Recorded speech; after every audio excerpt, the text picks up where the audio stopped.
Hey everyone, this is Sugandha and you're watching Ready to Get Update and welcome back to my channel। और आज हम discuss करने वाले हैं, क्या डिस्कस करने वाले हैं? यस, मोस्ट अवेटेड सेशन, बहुत समय से प्रॉमिस किया हुआ session, minimum wages act. Yes, तो ज़्यादा टाइम वेस्ट नहीं करेंगे और सीधा स्टार्ट कर लेंगे।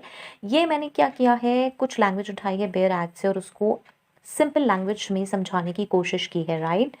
ये मैंने कुछ अपने से ही स्लाइड्स बनाए हैं, नोट्स बनाए हैं। प्लीज़ मेरी रिक्वेस्ट है आप भी नोट्स ही बनाएं, मुझसे रिक्वेस्ट ना करें पीडीएफ प्रोवाइड करने की, बिकॉज इसमें ऐसा कुछ खास नहीं है। ये कम्प्लीटली जो एक्ट है मैंने उसमें से कुछ कुछ पोर्शंस उठाए हैं और कुछ कुछ अपने हिसाब से लिखे हैं और मैं इसे बिल्कुल सिंपल लैंग्वेज में आपको बताने वाली हूँ, राइट।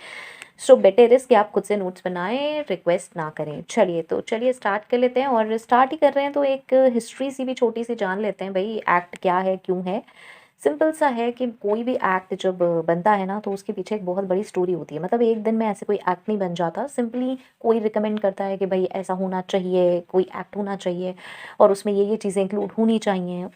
तो उस पे प्रोसेसिंग होती है, लिखा जाता है, ड्राफ्टिंग होती है, फिर बिल इंट्रोड्यूस होता है और उसके बाद जब ये दोनों हाउस ऑफ पार्लियामेंट से पास हो जाता है तब जाके ये एक्ट बनता है, ठीक है। तो ये बहुत लॉन्ग प्रोसेस होता है और यही है 1948 में ये एक्ट आया है, द मिनिमम वेजेस एक्ट 1948 है ये।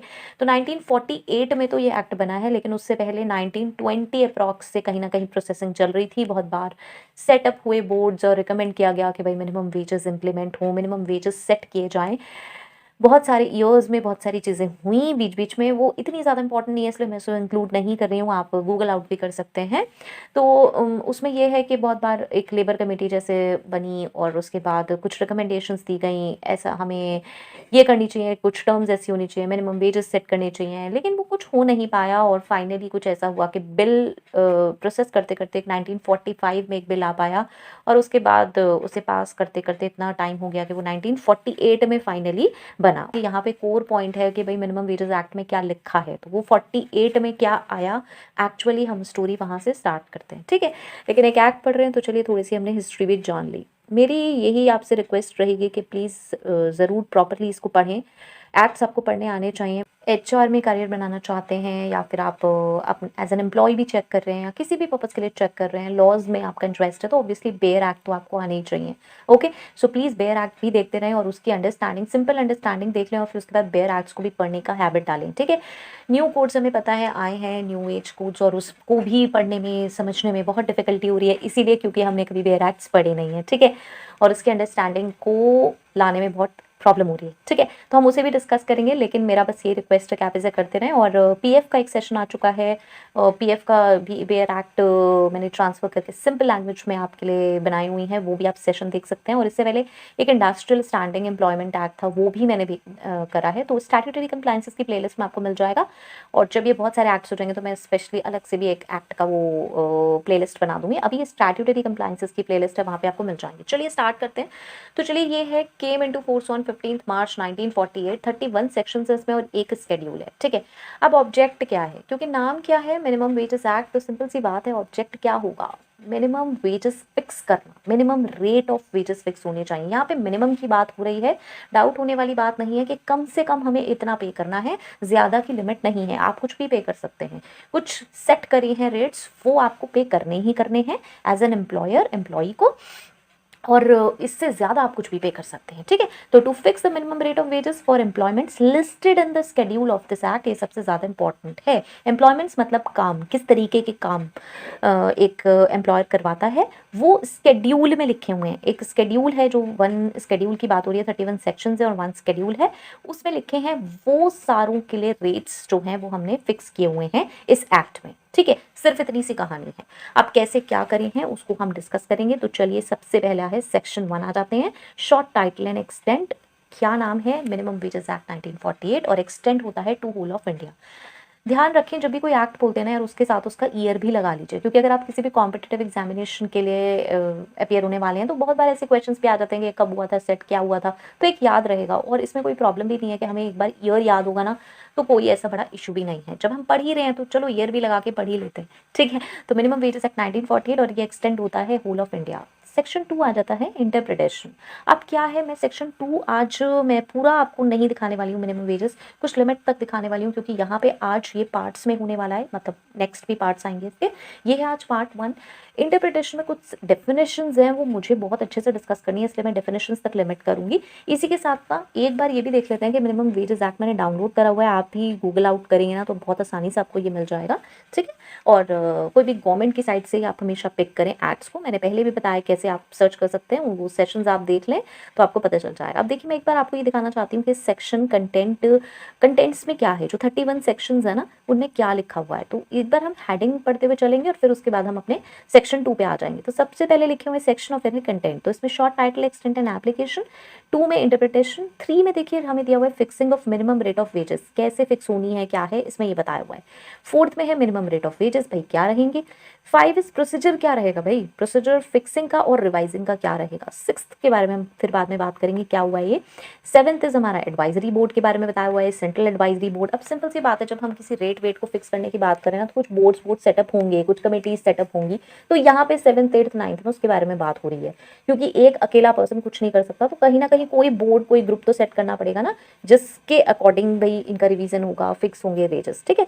तो उसके बाद आता है हमारा 10th करेक्शन ऑफ एरर्स, कुछ एरर्स हो गई हैं तो 11th में वेजेस एंड काइंड के बारे में डिस्कस किया हुआ है, जैसे हमें पता है कैश होती हैं तो काइंड क्या होती हैं, ठीक है।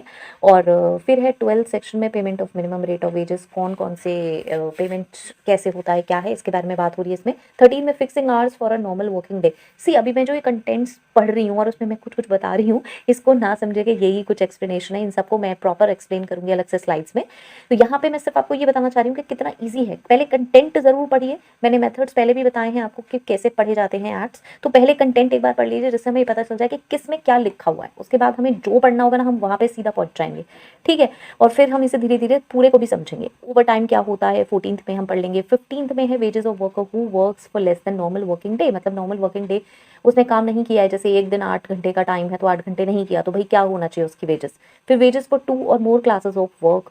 फिर minimum time rate wages for piece work. Maintenance of registers and record, simple है भाई, रजिस्टर्स और रिकॉर्ड्स तो मेंटेन होंगे। फिर इंस्पेक्टर्स कौन है, क्लेम्स क्या है, single application respect of number of employees, penalties for certain offences, कुछ ऑफेंसेस हैं तो उसके लिए पेनल्टीज क्या है, जनरल प्रोविजन फॉर पनिशमेंट। और नीचे भी ऐसे 22 के बहुत सारे ऐसे सेक्शंस हैं, ठीक है। मैं सारे सारे अभी नहीं रीड कर रही हूँ, नीचे आ जाते हैं थोड़ा सा, यही ऐसे 22 ई 22 एफ 23 और 24 25 कॉन्ट्रैक्टिंग आउट, 26 है एग्जेम्पशंस एंड एक्सेप्शंस। और यहाँ पे भी कुछ ऐसे ही रूल्स दिए हुए हैं। अगर आप देखें तो बहुत ज़्यादा काम की चीज़ें क्या हैं, पहले तो हमें ये पता होना चाहिए भाई कौन कौन सी मतलब किस किस को, पहले तो डेफिनेशन हमें पता होनी बहुत ज़रूरी है। एक बार हमने कंटेंट देख लिया तो हमें ये पता चल गया कि इस एक्ट में क्या क्या लिखा है, सबसे पहली चीज़। उसके बाद हमने जो चीज़ हमें इसमें से जाननी है हम वो देखेंगे। डेफिनेशंस बहुत इंपॉर्टेंट है, क्योंकि डेफिनेशंस हमें ये बताती हैं कौन सी चीज़ इसमें कवर होगी, किसी भी चीज़ की डेफिनेशन ये बताएगी। उसके बाद भाई रेट कैसे फिक्स हो रहे हैं, कौन फिक्स कर रहा है, कौन कौन सी बोर्ड हैं, और उसके बाद कैसे कैसे पेमेंट होना है, किस किस चीज़ को हम किस किस में काउंट करते हैं पेमेंट में, और टाइम रेट, पीस रेट क्या क्या है, कौन कौन से रजिस्टर्स बनाने हैं, पनिशमेंट्स पता होनी बहुत ज़रूरी है, पेनल्टीज पता होनी बहुत ज़रूरी है, ठीक है। तो चलिए ये सब चीज़ें हम धीरे धीरे सीखेंगे। आज पार्ट 1 में जैसा कि मैंने कहा हम सीखने वाले हैं सेक्शन 2। सेक्शन 2 में आता है हमारा ये इंटरप्रिटेशन। चलिए तो इसमें सबसे पहली आ जाती है क्लॉज ए, और इसमें क्या कह रहा है ये, adolescent. Now what is adolescent means, who is adolescent means a person who has completed his 14th year of age but has not completed his 18th year. Simple सी बात, 14 ईयर कंप्लीट कर लिए लेकिन 18 ईयर नहीं complete करी है, वो हो जाएगा हमारा एडोलेसेंट। नॉर्मली भी ऐसा ही होता है ना, तो ये कोई बहुत बड़ी चीज़ नहीं है कि हमें कुछ अलग सीखने को मिली, ठीक है। अभी आ जाते हैं डबल ए, ऐसे ही सीखेंगे हम तो समझ भी आ जाएगी। नॉर्मली आप ये देखिएगा ये जो डेफिनेशन है ना आपको बहुत सारे एक्ट्स में सिमिलर मिलेगी, इसी टाइप के बहुत सारे एक्ट्स जैसे हम पढ़ेंगे ना तो उनमें ये सारी चीज़ें सिमिलर मिलेंगी। थोड़ा बहुत एज का कभी कोई डिफरेंस हो सकता है, लेकिन नॉर्मली ये सारी चीज़ें आपको सेम सी मिलेंगी। तो हमें ये समझ में आ जाना चाहिए कि भाई जब डेफिनेशन है तो डेफिनेशन में ये चीज़ें हमारी सेम है, आगे हमें बढ़ना है, ठीक है। तो एडल्ट कौन है, means a person who has completed his 18th year of age. 18 years age complete हो गई है तो वो एडल्ट हो गया। चलिए आ जाते हैं हम सेक्शन 2 पे। बी, एप्रोप्रिएट गवर्नमेंट कौन है, मीन्स अब एप्रोप्रिएट गवर्नमेंट भी ना आपको वर्ड हमेशा मिलेगा सुनने को, ज़्यादातर मिलेगा बहुत सारे एक्ट्स में। इसका एक्चुअल मीनिंग क्या होता है, इसका मीनिंग ये होता है कि जब हम गवर्नमेंट की बात करें, गवर्नमेंट ने ये पास कर दिया, गवर्नमेंट ने ये पास कर दिया, तो किस जगह के लिए कौन सी गवर्नमेंट मानी जाएगी। मतलब अब ये क्या बात हुई, तो चलिए पढ़ लेते हैं। सेंट्रल गवर्नमेंट, एप्रोप्रिएट गवर्नमेंट में हमारी दो तरीके की गवर्नमेंट आई, सेंट्रल और स्टेट। ठीक है, सेंट्रल गवर्नमेंट किस किस पर्पस के लिए मानी जाएगी? Government in relation to any scheduled employment carried on by or under the authority of the central government. Simple सी बात है कि जब कोई टाइप का एम्प्लॉयमेंट वो सेंट्रल गवर्नमेंट कैरी करता है और उसके कंट्रोल में है, तो उसके रिगार्ड में सेंट्रल गवर्नमेंट को ही तो गवर्नमेंट माना जाएगा। ये तो एक सिंपल सी चीज़ हुई ना। In relation to a mine, oil field और मेजर पोर्ट, रेलवे एडमिनिस्ट्रेशन और any corporation established by central government. जब सेंट्रल गवर्नमेंट ने ही कोई इस्टेब्लिश करी है क्या, mine, oil field, major port, railway और कोई भी कॉर्पोरेशन, तो ऑब्वियसली सेंट्रल गवर्नमेंट ही उसके लिए डिसीजन ले सकती है इस एक्ट में। उसे हम एप्रोप्रिएट गवर्नमेंट कहेंगे। मतलब सेंट्रल गवर्नमेंट जब कोई नोटिफिकेशन निकाल के कोई बात कहेगी इन दोनों के केसेस में, फर्स्ट में और सेकंड के केस में, तो हम उसे गवर्नमेंट कहेंगे, तो कोई प्रॉब्लम ही नहीं है, मतलब हम मानेंगे उसके रूल। ठीक है, next is state government in relation to any other scheduled employment. इसके अलावा कोई और है तो स्टेट गवर्नमेंट मानी जाएगी। मतलब किसी भी स्टेट में जो स्केड्यूल्ड एम्प्लॉयमेंट हैं, जो एम्प्लॉयमेंट्स यहाँ पे इंक्लूडेड होंगे उस स्केड्यूल में, वो उसके लिए स्टेट हमारी गवर्नमेंट मानी जाएगी। ठीक है, तो सिंपल सा हो गया ये सेंट्रल और स्टेट। सेंट्रल में स्पेसिफिकली इन्होंने मेंशन कर दी कुछ चीज़ें जो उसके अंडर आती हैं और कैरी ऑन हो रही हैं, और specially mine, oil field, major port, railway administration जो कि सेंट्रल गवर्नमेंट ने इस्टेब्लिश की हैं कोई भी कॉर्पोरेशन, और स्टेट गवर्नमेंट में, और इन सब के अलावा जो भी स्केड्यूल्ड एम्प्लॉयमेंट है वो सारी आ जाएंगी। ठीक है, आई होप सो मैंने क्लियर करा होगा, नहीं हुआ हो तो आप मुझे बता सकते हैं। फिर नेक्स्ट आ जाता है बीबी, और इसमें चाइल्ड कौन है भाई? Means a person who has not completed his 14th year of age, less than 14 years, right. 14 साल से कम की एज है तो हम उसे चाइल्ड कहेंगे। उसके बाद आता है C, competent authority. Means competent authority कौन है भाई? The authority appointed by appropriate government by notification in its official gazette. Yes, authority appointed by appropriate government. अब देखिए एप्रोप्रिएट, ये जो एजी है ये एप्रोप्रिएट गवर्नमेंट है जो हमने पहले डिस्कस किया था इस वाले पॉइंट में, बी वाले पॉइंट में। ठीक है, तो यहाँ कोई डाउट नहीं होना चाहिए अब हमें एप्रोप्रिएट गवर्नमेंट में। अब कॉम्पिटेंट अथॉरिटी कौन सी है भाई? गवर्नमेंट ही सब कुछ नहीं करती रही, उसने क्या करा, उसने किसी कॉम्पिटेंट अथॉरिटी को अपॉइंट कर दिया। ठीक है, क्या करा, ऑफिशियल गैजेट में एक नोटिफिकेशन निकाला और ये बता दिया कि भाई ये कॉम्पिटेंट अथॉरिटी है, अब ये इस काम को करेगी जो भी उसमें मेंशन होंगे। ठीक है, तो टू एसर्टेन, अब क्या क्या क्या करेगी? To ascertain from time to time the cost of living index number applicable to the employees employed in the scheduled employments specified in such notification. Cost of living index number अभी हमारे पास D point में आएगा। ठीक है, वो ascertain करने के लिए, तब उसे वहीं पे समझेंगे एक नंबर, उसको एसर्टेन करने के लिए जो कि एम्प्लॉयज़ पे एप्लीकेबल होगा, जो शेड्यूल्ड एम्प्लॉयमेंट्स में है, वो स्पेसिफाई कर दी कि एक नोटिफिकेशन से। सिंपल सी बात है यार, एक अथॉरिटी अपॉइंट कर दी एप्रोप्रिएट गवर्नमेंट ने, क्या करने के लिए? Cost of living index number के लिए। कौन कौन से एम्प्लॉयमेंट्स के लिए? वही एम्प्लॉयमेंट्स के लिए जो स्केड्यूल्ड एम्प्लॉयमेंट्स में मेंशन है और एम्प्लॉयज़ उसके अंदर एम्प्लॉयड है। ठीक है, तो बस इसके लिए कर दी, उसे हम कॉम्पिटेंट अथॉरिटी दे देंगे। तो डी में आ जाता है हमारा cost of living index number, वैसे पता होगा, चलिए यहाँ पे देख लेते हैं क्या होता है। In relation to employees any in relation to employees in any scheduled employment in respect of which minimum rate of wages have been fixed, जहाँ पे minimum wages fixed हुए हैं यहाँ पर, means the index number as certain and declared by the competent authority by notification in the official gazette। घूम फिर के वही बात कि competent authority जो नंबर फिक्स कर देगी यहाँ पे cost of living index number, वो हो जाएगा। बेसिकली ये क्या होता है, चलिए cost of living index number को ना बहुत सिंपल तरीके से समझते हैं। अगर आप अभी तक नहीं समझते हैं तो जो समझते हैं उनके लिए ठीक है। ये है कॉस्ट ऑफ लिविंग, मतलब आप ये देखते होंगे हर साल ना महंगाई बढ़ती रहती है। ठीक है, हर साल महंगाई बढ़ती है, और अब क्या होता है कि हम उसे एक नंबर से डिनोट करते हैं। वो नंबर कैसे कैलकुलेट होता है उसके पीछे बहुत कुछ है, तो हम उस पर नहीं जाएंगे, लेकिन हमें एक सिंपल सा फंडा पता है कि हर साल महंगाई बढ़ती है, और अगर हमें किसी साल पर पहुंचना है तो हमें उस साल के उस नंबर से मल्टीप्लाई करना पड़ेगा, और पहले के किसी साल से हमें उसे डिवाइड करना पड़ेगा। अगर हमें किसी नंबर पे आना है, किसी चीज़ को हमें वैल्यू में डिसाइड करना है, तो हम ऐसे नहीं कर सकते।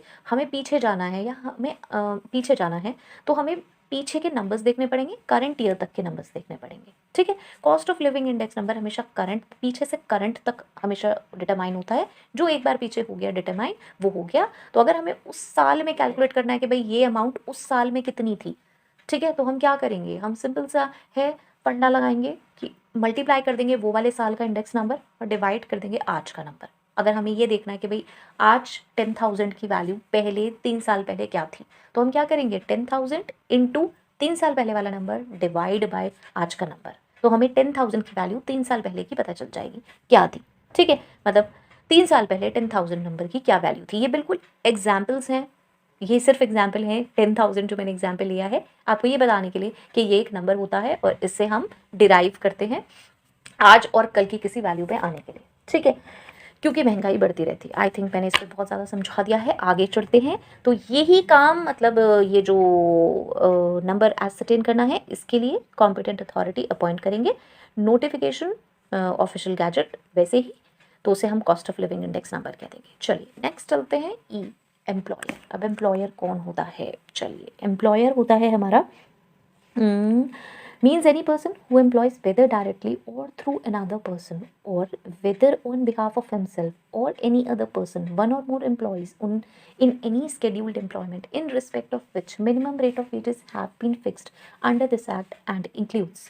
पहले तो एक लाइन समझिए, चलिए मैं इसको ना हाँ एक लाइन समझिए, ये बार बार आपके पास आएगी। In any scheduled employment in respect of which minimum rate of wages have been fixed under this act. एक बात समझ लीजिए, जब हम इस एक्ट में किसी भी चीज़ के बारे में बात कर रहे हैं तो जो भी स्केड्यूल्ड एम्प्लॉयमेंट है जिनके लिए मिनिमम रेट फिक्स हुए हैं उन्हीं के बारे में बात होगी हमेशा। ठीक है, तो ये लाइन हमेशा यही बात बताएगी कि अगर मिनिमम रेट इस एक्ट में डिसाइड हुए हैं उसके लिए तो वो हमारी स्केड्यूल्ड एम्प्लॉयमेंट में, तो हम उसके बारे में बात कर रहे हैं।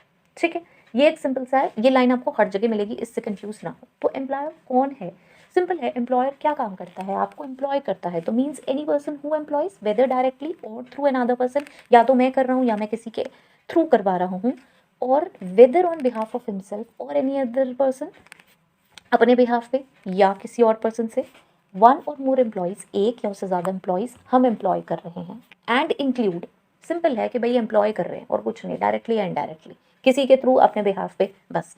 And includes in a factory where there is carried on any scheduled employment in respect of which minimum rate of wages have been fixed। देखिए ये लाइन अगेन आ गई, इस लाइन का यही मतलब है कि मिनिमम रेट ऑफ वेजेस जो फिक्स हुए हैं यहाँ पे, जो स्केड्यूल्ड एम्प्लॉयमेंट में मेंशन है उसके बारे में हम बात कर रहे हैं। ठीक है, तो ये लाइन आपको हर जगह मिलेगी, यहाँ से हमें कंफ्यूज नहीं होना। बीच में बहुत सारे क्लॉज एंड सेक्शंस लिखे हुए हैं, यहाँ से भी हमें कंफ्यूज नहीं होना। इसको समझिए, as manager of the factory, factories act पढ़ेंगे तो हमें ये सेक्शंस भी समझ आ जाएंगे। यहाँ पे हमें सिर्फ इतना समझना है कि एक एम्प्लॉयर है जो खुद एम्प्लॉय कर रहा है डायरेक्टली या फिर इनडायरेक्टली अपने बिहाफ पे किसी और के थ्रू, वो हो जाएगा। And include manager of the factory. ठीक है, इसीलिए मैंने इसे रेड कर दिया है। तो इसको समझिए, मैनेजर ऑफ द फैक्ट्री भी एम्प्लॉयर माना जाएगा। क्योंकि क्या होगा कि अगर मैनेजर ही वहाँ पे बैठा है और एम्प्लॉयर कहीं और बैठा है तो मैनेजर तो हर बार यही बोलता रहेगा, अरे मुझे नहीं पता, मेरा काम थोड़ी है, ये तो कंपनी उसकी है। ठीक है, एम्प्लॉय आप कर रहे हो, सारा काम आप कर रहे हो, आपके पास सारी राइट्स हैं। ठीक है, और आप कह रहे हो कि मुझे कुछ नहीं पता। ठीक है, तो as manager of the factory वो माना जाएगा employer. Second, in any scheduled employment under the control of any government in India in respect of which, again वही वाली लाइन है। ठीक है, द पर्सन और authority appointed by such government for the supervision and control of employees, or where no person or authority is so appointed, the head of the department। चलिए यहाँ पे क्या हो रहा है, कोई भी scheduled employment जो कि गवर्नमेंट के हाथ में है, जिसके मिनिमम रेट ऑफ वेजेस यहाँ पे फिक्स हुए हैं, उस केस में क्या होगा, द पर्सन और authority appointed by such government. भाई गवर्नमेंट ने किसी स्केड्यूल्ड एम्प्लॉयमेंट को कंट्रोल में लिया हुआ है। ठीक है, वहाँ पे कोई काम होता है जो गवर्नमेंट के अंडर है, तो वहाँ पे या तो किसी पर्सन को या अथॉरिटी को अपॉइंट किया हुआ है तो वो माना जाएगा एम्प्लॉयर जो कि सुपरविजन और कंट्रोल करता है, या फिर अगर नहीं है तो कोई भी हेड ऑफ द डिपार्टमेंट माना जाएगा employer.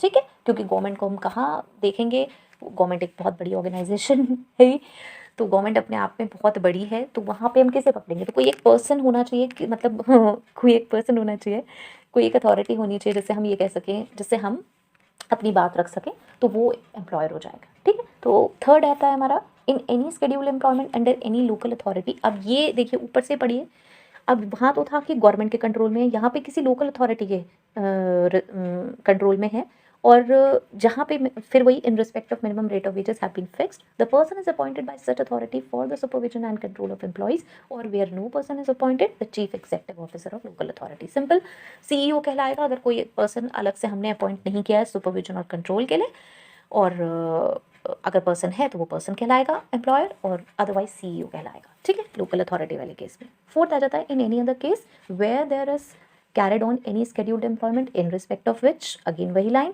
Any person responsible to the owner for the supervision and control of the employees or for the payment of wages, वो पर्सन एम्प्लॉयर कहलाया जाएगा किसी अदर केस में जहाँ पे जिसके लिए हमारे मिनिमम वेजेस हमने यहाँ पे तय किए हुए हैं इस एक्ट में। तो जो भी पर्सन रिस्पॉन्सिबल होगा ओनर को सुपरविजन और कंट्रोल के लिए, वो माना जाएगा हमारा एम्प्लॉयर। ठीक है, आई होप सो ये एम्प्लॉयर क्लियर हुआ होगा। चलिए आ जाते हैं एफ पे, प्रिस्क्राइब्ड। नाउ प्रिस्क्राइब्ड का क्या मीनिंग होता है, इसको मैंने यहाँ इंक्लूड कर लिया, वैसे आप समझते होंगे। एफ में means prescribe by rules made under this act, मतलब प्रिस्क्राइब्ड का मतलब होता है कोई भी सर्टेन या फिक्स। जब भी हम ये बोलेंगे प्रिस्क्राइब बाय तो मतलब ये चीज़ फिक्स्ड है, ये चीज़ सर्टेन है। ठीक है, जी आ जाता है हमारा scheduled employment. Now scheduled employment again क्या है, हम बहुत बार सुन चुके हैं, समझ भी आ रहा होगा अब तक तो। means an employment specified in the schedule or any process or branch of work forming part of such employment। क्या है, सिंपल सी बात है, कुछ एम्प्लॉयमेंट मेंशन किए हुए हैं कि मतलब अगर आप ये काम करते हैं तो वो स्केड्यूल्ड एम्प्लॉयमेंट में मेंशन है।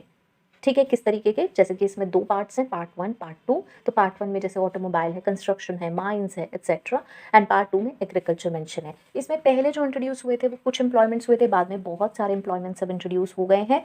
ठीक है, तो ये हो जाएंगे हमारे स्केड्यूल्ड एम्प्लॉयमेंट। बेसिकली जो स्केड्यूल है उसमें जो जो एम्प्लॉयमेंट्स मेंशन है उनके बारे में यहाँ पे बात हो रही है। जिस भी तरीके का काम है, एम्प्लॉयमेंट का मतलब सीधा ये है। तो ऑटोमोबाइल का आप काम कर रहे हैं, कंस्ट्रक्शन का कर रहे हैं, माइनिंग का कर रहे हैं, उसमें बहुत सारी लिस्ट है। ये स्टेट वाइज भी है, तो आप इसे अगर गूगल आउट करेंगे तो ये आपको मिल जाएंगी, अलग अलग स्टेट्स की भी लिस्ट है इसमें स्केड्यूल्ड एम्प्लॉयमेंट में। ठीक है, चलिए नेक्स्ट आ जाता है हमारा 1 सेकेंड, एच। चलिए एच में आ जाते हैं हमारे वेजेस।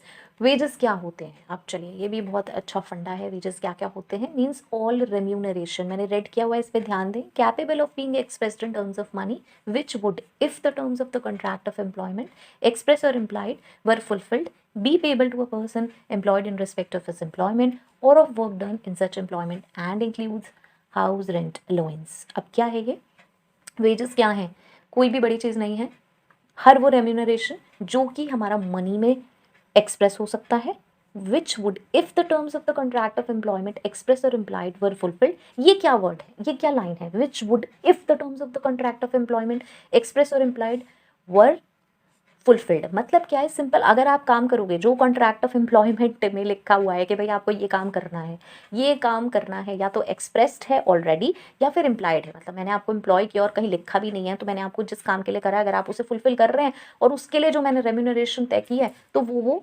वेजेस में काउंट होगी। Were fulfilled, be payable to a person, मतलब वो हमें पे करना है उसे जैसे हमने एम्प्लॉय किया है, तो वो हमारा मनी जो है वो रेम्यूनरेशन, वो वेजेस कहलाएगा। ठीक है, एंड इंक्लूड्स HRA, ऊपर कंफ्यूज ना हो, विच would if the terms of the contract of employment का मतलब सिर्फ इतना है कि आप किसी से काम मांगने गए, आप वहाँ पे काम कर रहे हैं, तो जो उसकी कॉन्ट्रैक्ट ऑफ एम्प्लॉयमेंट है, जो भी मतलब वहाँ पे आपको कहा गया है काम करने के लिए, वो आपने पूरा किया, तो आपको जो मनी मिल रहा है वो वेजेस में आएगा।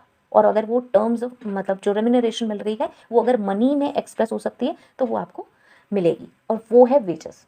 ठीक है, ये सिर्फ इतना है इस पॉइंट में, और कुछ भी नहीं है। अगर आपको नहीं समझ आता है तो मुझे फिर भी बता सकते हैं। जो लोग लॉ नहीं पढ़ते हैं उनके लिए मैं इसे बार बार रिपीट कर रही हूँ। उसके बाद आता है and includes house rent allowance, मतलब HRA भी इसमें इंक्लूड होगा। लेकिन क्या चीज़ें इंक्लूड नहीं हैं, ये भी बहुत इंपॉर्टेंट है। कुछ 5 चीज़ें हैं जो इंक्लूड नहीं है, but does not include the value of any house accommodation, supply of light, water, medical attendance. और अब आप इसमें भी ये भी इंक्लूड कर दें, क्या क्या, कोई भी house accommodation, supply of light, water, medical, और कहें कि भाई मैं तो इतना सारी वेजेस पे कर रहा हूँ। ठीक है, तो इसीलिए उसे नहीं करा गया है कि आपको भाई अमाउंट जो देनी है वो एक तो टर्म्स ऑफ मनी वाली देनी है प्लस HRA देनी है। आप ये वैल्यू ऑफ हाउस अकोमोडेशन उसमें ऐड कर दें और कहते हैं भाई मेरे तो मिनिमम वेजेस पूरी हो गई, तो पैसे का काम तो पैसा करेगा ना। ये जो आप साइड में चीज़ें दे रहे हैं ये सब चीज़ें नहीं इसमें इंक्लूड होंगी वेजेस में, सीधी बात ये है। ठीक है, the value of any house accommodation, supply of light, water, medical attendance, मतलब हमने किसी को घर दिया हुआ है एम्प्लॉय को, और उसकी लाइट का खर्चा, मेडिकल अटेंडेंस का खर्चा हम बेयर कर रहे हैं, और फिर हम कह रहे हैं कि यार ये भी वेजेस में जोड़ देते हैं जिससे वो ज़्यादा सी दिखेगी और मिनिमम वेजेस का क्राइटेरिया पूरा हो जाएगा। तो ऐसा नहीं है। B, any other amenity or any service excluded by general or special order of government, appropriate government. कोई भी एमिनिटी और सर्विस भी बाद में इंक्लूड की जा सकती है अप्रोप्रिएट गवर्नमेंट से। इसको इसलिए डाला हुआ है कि बाद में हो सकता है कि और भी कुछ डालना चाहे गवर्नमेंट, तो वो भी इसमें इंक्लूड हो जाएगी। ठीक है, नेक्स्ट आ जाता है हमारा चलिए नेक्स्ट है हमारा second, any contribution paid by the employer to any pension fund, provident fund or under any scheme of social insurance. Simple है, पीएफ और पेंशन वाले जो अमाउंट है उसको भी आप इसमें ऐड नहीं करेंगे मिनिमम वेजेस ज़्यादा दिखाने के लिए, ठीक है। वेजेस में मतलब वो इंक्लूड नहीं होगी। कोई भी ट्रैवलिंग अलाउंस है, any travelling allowance or the value of any travelling concession, वो भी नहीं होगा। Any sum paid to the person employed to defray special expenses entailed on him by the nature of his employment. मतलब ये क्या आ गया, ये तो कुछ अजीब सा है, अजीब सा नहीं है, इसको भी समझ लेते हैं। जैसे कोई भी टूरिंग जॉब करता है, वहाँ पे जाता है और वहाँ पे कुछ एक्सपेंसेस कस्टमर्स क्लाइंट्स के ऊपर स्पेंड करता है, तो क्या होता है उसको रिएम्बर्समेंट मिल जाता है उस वजह से, या फिर उसे पेमेंट मिल जाता है उतने पैसों का। आपने किसी क्लाइंट को इम्प्रेस करने के लिए, इम्प्रेस करने के लिए, या फिर आप ये कह सकते हैं उसको क्लाइंट बनाने के लिए एक्चुअली, है ना, आप मीटिंग के लिए गए, आपने उसको डिनर ऑफर कर दिया, लंच ऑफर कर दिया, तो वो जो एक्सपेंसेस हुए वो कंपनी ने उसको पे कर दिए वापस एम्प्लॉय को, तो आप वो भी मिनिमम वेजेस में जोड़ रहे हो। अरे यार वो तो एक्सपेंस हो गया, वो उसका अपनी पॉकेट में थोड़ी आ रहा है, वो उसकी रेम्यूनरेशन नहीं है, ठीक है। तो वो अगर आपने मनी में दिया तो आपने उसको भी जोड़ लिया, वो नहीं जुड़ेगा, ठीक है। नेचर ऑफ इस एम्प्लॉयमेंट का मतलब ये है कि जब उसका काम ही ऐसा है कि उसे अमाउंट देना पड़ता है, एक्सपेंसेस करने पड़ते हैं, तो आप उसे वापस पैसे वो दोगे ही दोगे, ठीक है। तो उसको आप मिनिमम वेजेस में, मतलब वेजेस में नहीं जोड़ सकते, ठीक है। और any gratuity payable on discharge, gratuity अगर मिली है तो आप उसको भी ऐसे मिनिमम वेजेस में नहीं जोड़ सकते हैं, ठीक है। सो ये हो गया हमारा वेजेस, ठीक है, एच में। अब आ जाता है हमारा एम्प्लॉय, एम्प्लॉय को भी समझ लेते हैं, आई थिंक ये लास्ट ही है, चलिए एम्प्लॉय लास्ट ही है हमारा। तो एम्प्लॉय को और समझ लेते हैं, एम्प्लॉय क्या है, means any person who is employed for hire or reward to do any work. हर वो आदमी जिसको आपने हायर या रिवार्ड के लिए यूज़ किया है, वो स्किल्ड है या अनस्किल्ड है, मैनुअल है या क्लरिकल है, कोई फ़र्क नहीं पड़ता, सारे लोग इसमें एम्प्लॉय काउंट होंगे। जो कि in a scheduled employment in respect of which minimum rate of wages have been fixed, again वही लाइन, वो स्केड्यूल्ड एम्प्लॉयमेंट में इंक्लूड है और उसके लिए मिनिमम वेजेस फिक्स किए गए हैं। एंड इंक्लूड्स, और क्या क्या इंक्लूड है, an out worker to whom any articles or materials are given out by another person to be made up, cleaned, washed, altered, ornamented, finished, repaired, adapted, or otherwise processed for sale for the purposes of the trade or business of that other person. अगर आपने simple है कि कोई बाहर का person है, उसे आपने कोई भी आर्टिकल दिया है, कोई मटेरियल दिया है काम करने के लिए, ये सारे काम करने के लिए जो इसमें मेंशन है, और वो उसका प्रोफेशन है, बिजनेस है, आप उससे काम करा रहे हैं, तो वो भी where the process is to be carried out either in the home of the out worker, या तो वो अपने वहाँ पे काम कर रहा है, या अपने कोई प्रमाइसिस पे कर रहा है, शॉप पे कर रहा है, under the control and management of that other person, उस पर्सन के अंडर काम हो रहा है, तो वो भी हमारा एम्प्लॉय ही कहलाया जाएगा। सिंपल सी बात है कि हम कोई अपना काम किसी को करने के लिए दे रहे हैं, कोई भी चीज़ दे रहे हैं और उसमें कुछ काम होना है, कुछ रिपेयर होनी है, कुछ क्लीनिंग होनी है, वो सारी चीज़ें अगर वो ले जाकर कहीं और कर रहा है तो वो भी हमारा एम्प्लॉय ही होगा, ठीक है। चलिए, and also includes an employee declared to be an employee by appropriate government, इसको हम इसलिए डाल देते हैं कि भाई अगर गवर्नमेंट चाहती है किसी और को भी इसमें इंक्लूड करना, तो इसलिए सेक्शन में डाल दिया, जिससे कि एम्प्लॉय जब भी अप्रोप्रिएट गवर्नमेंट ऑफिशियल नोटिफिकेशन में डालेगी तो वो मान लिया जाएगा इस क्लॉज के थ्रू, ठीक है। तो इसमें मेंशन है कि कोई भी एम्प्लॉय और भी डिक्लेयर किया जा सकता है कभी भी, but does not include any member of the armed forces of the union, ये स्पेसिफिकली बताया हुआ है कि वो एम्प्लॉय नहीं कहलाए जाएंगे, ठीक है। तो I hope so this was helpful. बहुत लॉन्ग सेशन हो गया, मैंने ट्राई किया है बहुत ही सिंपल तरीके से समझाने का। इसके बाद हम और चीज़ें देखेंगे। यहाँ पे सेक्शन 2 तक ही हुआ है। डेफिनेशंस बहुत इंपॉर्टेंट थी, इसलिए मैंने ये कंसिडर की हैं। इसके बाद आगे जो सेक्शंस हैं वो थोड़े जल्दी जल्दी आएंगे, ज़्यादा मैं इंक्लूड करूँगी। और क्वेरीज़ में आप क्वेरी नोट कर सकते हैं यहाँ पे मिनिमम वेजेस में। अगर आप कमेंट बॉक्स में कोई भी क्वेरी डालते हैं ना, तो प्लीज़ क्वेरी लिख कर और फिर लिख देंगे, तो मैं उसे क्वेरी के थ्रू ही पकड़ लूँगी और मैं एक सेशन क्वेरी का अलग ही बना दूँगी, ठीक है। So till next video, all the very best, and I would be waiting for your comments कि ये हेल्पफुल है या नहीं है। हेल्पफुल है मुझे ज़रूर बताएं नेक्स्ट वीडियो तक के लिए। All the very best, stay happy, stay safe, thanks for watching, bye bye.